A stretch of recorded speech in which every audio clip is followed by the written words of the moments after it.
छठ पर्व में डोम के बिने सूप से सूर्य को अर्पण करते थे। छठ पर्व में डोम के बिने सूप से सूर्य को अर्पण करते थे। उनकी दी गई अग्नि से ही पितरों को तर्पण करते थे।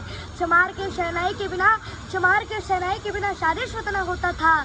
ठाकुर ठाकुरायन के बिना ना ही कुमकुम हल्दी चंदन होता था।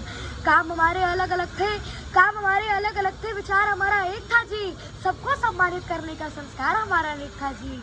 अपनी एकता के बल पर दुनिया में परचम लहराते थे। इसी पद्धति के कारण हम विश्व गुरु कहलाते थे। फिर जात पात का जहर ये हमें किसने घोल दिया? अपनी तराजू से सबने हमको तौल दिया। बुद्ध सिख जैन बोलकर हमको किसने बांटा है? अरे ये हमारी संस्कृति पे जोरदार का चाटा है। छुआछूत भेदभाव का ये जितना भी किस्सा है, ये सब षड्यंत्र का हिस्सा है।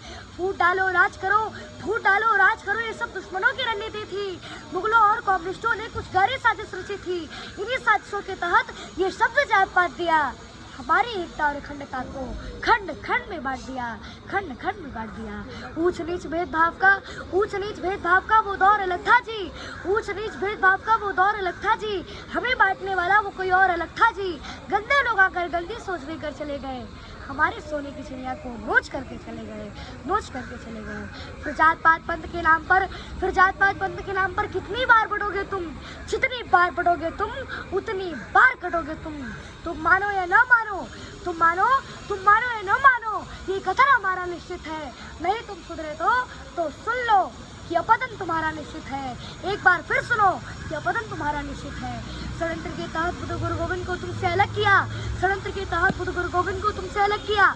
इसी साजिश के तहत सिंध को हिंद से तुमको अलग किया। बुद्ध सिख जैन बताकर ये नफरत का बीज बोया है। आपस में ये लड़कर हमने क्या क्या नहीं खोया है। आज भी कुछ गद्दार हमें बांटने में लगे हैं जी। पाकिस्तान और बांग्लादेश की तरह हमें काटने में लगे हैं जी। दलितों का मुखौटा पहनकर कहीं तो कायर छिपा है जी। भीम आर्मी के आड़ में कहीं तो बाबर छिपा है जी। लाख जुर्म सही पूर्वजों ने पर सनातन धर्म नहीं छोड़ा। तोड़ दिया दुश्मनों का गुरूर पर अपना धर्म नहीं तोड़ा। तुम्हें फंसाने के लिए दुश्मनों ने फिर से जाल बिछाया है।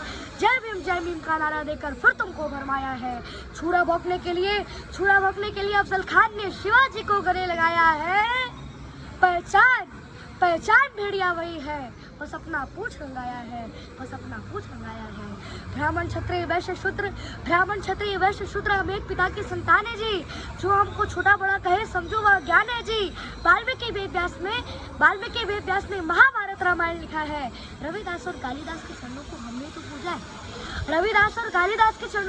तो पूजा है। जो देश की दिशा और दशा बदल दे वो आप में सामर्थ्य है जी।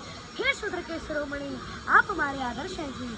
बेशक कुछ मुद्दों पर हमसे भूल हुई होगी। जाने अनजाने में कुछ बातें फजूल हुई होगी।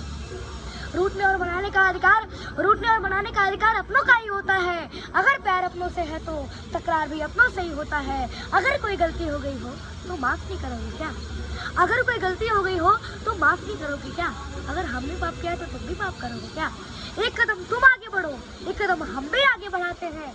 तो आज सारे राग द्वेष भुलाकर फिर सबको गले लगाते हैं। अपने आखिर जैसे भी हैं वे अपने ही होते हैं। और इस बिखरे माला को फिर से पिरोते हैं। माँ वसुंधरा की गोद छोड़ दूसरा आनंद कहाँ मिलता है जी। अपना घर छोड़ दूसरों के घर में नींद कहाँ लगता है जी। और इस महान कृति को फिर से महान बनाते हैं। मिलजुल कर फिर से स्वर्ण में हिंदुस्तान बनाते हैं। जय हिंद, जय भारत, वंदे मातरम।